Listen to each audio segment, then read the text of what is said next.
Hey guys, in this video I will show you how to transfer WhatsApp from iPhone to Android using PC.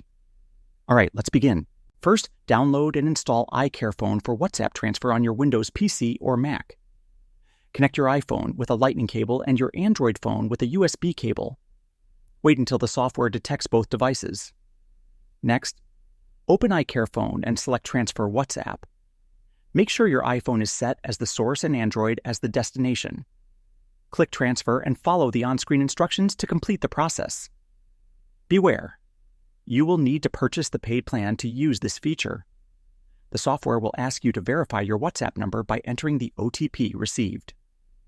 iCare will then restore your chats, images, videos, voice notes, documents, and groups. So that's basically how you can transfer WhatsApp from iPhone to Android using PC, and that's it for this video.